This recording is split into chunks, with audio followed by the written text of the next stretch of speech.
তথ্য প্রযুক্তির সিঁড়ি বেয়ে বিশ্ব এখন কৃত্রিম বুদ্ধিমত্তার যুগে প্রবেশ করেছে। প্রযুক্তির এই প্রতিযোগিতামূলক বিশ্বে সম্মান এবং স্বচ্ছতার সঙ্গে টিকে থাকতে হলে আমাদেরকে কোনো না কোনো একটি বিষয় বা কাজে পারদর্শী হতে হবে। জাতির উদ্দেশ্যে মাননীয় প্রধানমন্ত্রী তারেক রহমানের দেওয়া প্রথম ভাষণটি খুব মনোযোগ দিয়ে দেখছিলাম। একজন সরকার প্রধানের প্রথম ভাষণটা অত্যন্ত গুরুত্বপূর্ণ, কারণ এখানে দেশ পরিচালনার গুরুত্বপূর্ণ রূপরেখা দেওয়া থাকে। একজন এআই ইভাঞ্জেলিস্ট হিসেবে প্রথম ভাষণে এআই কে সামনে নিয়ে আসার বিষয়টি আমাদের জন্য খুবই আশাব্যঞ্জক। মাননীয় প্রধানমন্ত্রী তার প্রথম ভাষণে ক্লিয়ার করে দিয়েছেন যে এই টেকনোলজিক্যাল শিফটে তরুণদেরকে নেতৃত্ব দেওয়ার জন্য প্রস্তুত করতে, অর্থাৎ যুব সমাজকে রেডি করার জন্য তারা সকল পদক্ষেপ নেবেন। ভিশন একদম ক্লিয়ার, কিন্তু প্রশ্ন হচ্ছে এই বিশাল কর্মযজ্ঞের শুরুটা হবে কোথায়? সরকারকে এবং দেশকে সাহায্য করার জন্য আমি 4টি ক্রিটিক্যাল এরিয়া আইডেন্টিফাই করেছি। আমাদের এই এআই রেভলিউশনে যে জায়গাগুলোতে এই মুহূর্তে সরকারের ফোকাস করাটা খুবই গুরুত্বপূর্ণ।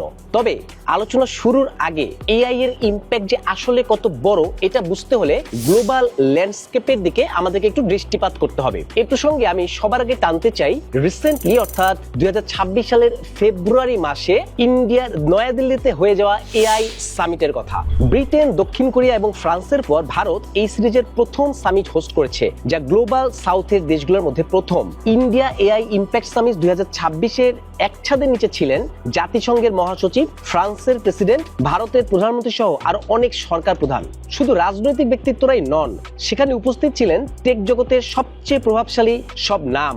গুগলের সুন্দর পিচাই, ওপেন এআই এর স্যাম অল্টম্যান এবং গুগল ডিপমাইন্ডের দামি হাসাভিস। এই সামিটের মূল সুর ছিল এআই এখন আর কেবল গবেষণার বিষয় নয়, এটি এখন সরাসরি মানুষের জীবন প্রভাব বা ইম্প্যাক্ট ফেলার পর্যায়ে চলে এসেছে। গুরুত্ব বুঝলাম, এখন আমাদেরকে কোথায় ফোকাস করা দরকার চলেন সেটা নিয়ে আলোচনা করি। Point 1, education sector. আমাদের প্রধান ফোকাস হওয়া উচিত এডুকেশন সেক্টর বা শিক্ষা ব্যবস্থা। বাংলাদেশে এই মুহূর্তে লক্ষাধিক স্টুডেন্ট শুধুমাত্র লিডিং ইউনিভার্সিটিগুলোতে আইটি নিয়ে পড়ালেখা করছে। এই বিশাল জনশক্তিকে আমরা যদি এআই তে উপযুক্তভাবে ট্রেন করতে পারি, তাহলে গ্লোবাল ওয়ার্কফোর্সে আমরা তাদেরকে অ্যাড করতে পারবো। বিশ্বের সফল দেশগুলা বা বড় দেশগুলা এখন কিন্তু এআই রেসে জেতার জন্য তাদের জনশক্তিকে এই মুহূর্তে এআই তে ট্রেন করছে বা তাদের শিক্ষা ব্যবস্থায় পরিবর্তন নিয়ে আসছে। শিক্ষা খাতকে কিভাবে ভবিষ্যতের জন্য প্রস্তুত করতে হয় তার চমৎকার উদাহরণ হতে পারে সংযুক্ত আরব আমিরাত। রাষ্ট্রীয়ভাবে তারা বিষয়টি এতই গুরুত্ব দিয়েছে যে 2017 সালেই মহামান্য ওমর সুলতান আল ওলামাকে বিশ্বের প্রথম minister of state for AI হিসেবে নিয়োগ দেয়। আর রাষ্ট্রের এই বিশাল ভিশনকে সাপোর্ট দিতেই আবুধাবিতে তারা প্রতিষ্ঠা করেছে বিশ্বের প্রথম গ্র্যাজুয়েট লেভেল এবং research based AI university, Mohamed bin Zayed university of artificial intelligence. শুধু ইউএই নয়, গ্লোবাল র্যাঙ্কিং এর দিকে তাকালে দেখবেন চীন, সিঙ্গাপুর কিংবা আমেরিকার লিডিং ইউনিভার্সিটিগুলো এখন আর্টিফিশিয়াল ইন্টেলিজেন্সের উপরে এই ধরনের ডেডিকেটেড প্রোগ্রাম রান করছে। অর্থাৎ ওয়ার্ল্ডের শ্রেষ্ঠ ভার্সিটিগুলো এখন কিন্তু এআই তে ফোকাস করছে। আমাদেরও এখন সময় এসেছে এই এআই ট্রেন্ডটাকে অ্যাডপ্ট করার। বুয়েট সহ বাংলাদেশের যত ইঞ্জিনিয়ারিং ইউনিভার্সিটি রয়েছে সব জায়গাতে এআই ফোকাস ডিপার্টমেন্ট তৈরি করা এখন সময়ের দাবি। শুধুমাত্র ইঞ্জিনিয়ারিং বা আইটি প্রতিষ্ঠানগুলোতে নয়, বরং আমাদের বিজনেস স্কুল বা যেখানে আর্টস কমার্স পড়ানো হচ্ছে সেখানেও এআই এর উপরে বিভিন্ন টপিক ইন্ট্রোডিউস করা as a course very much needed. আমরা আশা করি আমাদের শিক্ষা মন্ত্রণালয়ের দায়িত্বপ্রাপ্ত মন্ত্রী এবং প্রতিমন্ত্রী এই বিষয়টাকে গুরুত্ব সহকারে নেবেন এবং এডুকেশন সেক্টরকে এজন্য ঢেলে সাজাবেন। দ্বিতীয় এরিয়া, স্কিল ডেভেলপমেন্ট।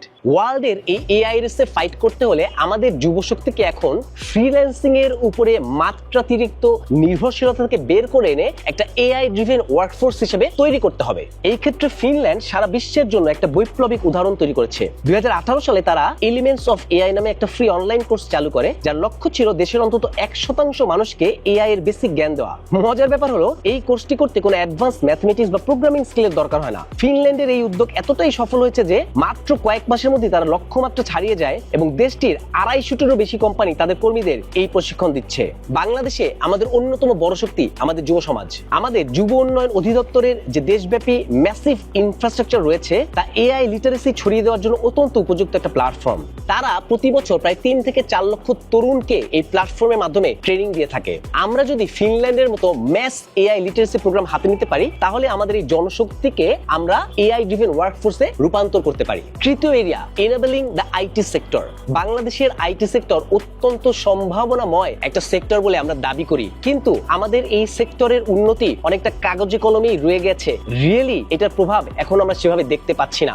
এই এআই রেভলিউশনের সাথে তাল মিলাতে হলে আমাদের আইটি সেক্টরকে অবশ্যই প্রণোদনা দিতে হবে। আমরা এই মুহূর্তে আইটি সেক্টরে যে ট্যাক্স হলিডে দিচ্ছি এটাকে আরো বৃদ্ধি করতে হবে। স্পেশালি এআই নিয়ে যারা কাজ করবে তাদেরকে বিশেষ ইনসেনটিভ বা প্রণোদনা দিতে হবে। প্রয়োজনে গভর্নমেন্ট থেকে সাপোর্ট দিয়ে লোনের ব্যবস্থা করে তারা যেন হার্ডওয়্যার ইম্পোর্ট করতে পারে, তারা যেন রাইট পিপল হায়ার করতে পারে, তারা তাদের প্রয়োজনীয় জিনিসগুলো যেন ইম্পোর্ট করতে পারে, সেই ব্যবস্থা তৈরি করে দিতে হবে। আমার শেষ পয়েন্ট হলো এআই পলিসি এবং ডেটা সুভেরেনিটি। আইসিটি মন্ত্রণালয় already national AI policy 2026 to 2030 এর একটি চমৎকার ড্রাফট তৈরি করেছে, যা আপনি তাদের ওয়েবসাইটে গেলেই দেখতে পাবেন। এই পলিসিটা কেন আমাদের জন্য একটা গেম চেঞ্জার জানেন? কারণ এখানে শুধু বড় বড় বুলি নেই, বরং খুব প্র্যাকটিক্যাল কিছু ভিশন আছে। সবচেয়ে ইন্টারেস্টিং বিষয় হলো ডিজিটাল সুভেরেনিটি বা তথ্যের সার্বভৌমত্ব।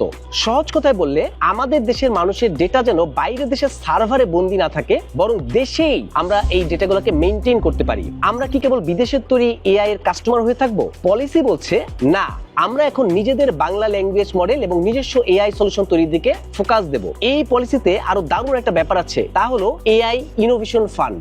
সরকার আমাদের দেশি স্টার্টআপ আর রিসার্চের জন্য সরাসরি ফান্ডের ব্যবস্থা করার কথা ভাবছে, যাতে তারা এআই নিয়ে এক্সপেরিমেন্ট করতে পারে। আমাদের এখন সময় এসেছে নতুন সরকারের মাধ্যমে এই পলিসিগুলোকে বাস্তবায়ন করা। এআই বিপ্লবে টিকে থাকতে হলে সরকারকে শুধুমাত্র একজন পলিসি মেকার নয়, একজন পার্টনার, একজন এনাবেলার হিসেবে এগিয়ে আসতে হবে। আমাদের এই দক্ষ জনশক্তি, আমাদের সাধারণ মানুষের যে ট্যালেন্ট, আমাদের যুব সমাজের শক্তি এবং সেই সাথে সরকারি বেসরকারি প্রতিষ্ঠানগুলা, একই সাথে একাডেমিক, এরা সবাই মিলে যদি একসাথে হাত মিলায়, তাহলে আমরা এই গ্লোবাল এআই রেসে নিজেদের একটা স্থান করে নিতে পারবো। আর এই জন্য সরকার সহ সকল স্টেক হোল্ডার একসাথে কাজ করবে এই প্রত্যাশায়। Remember, you are just one idea away.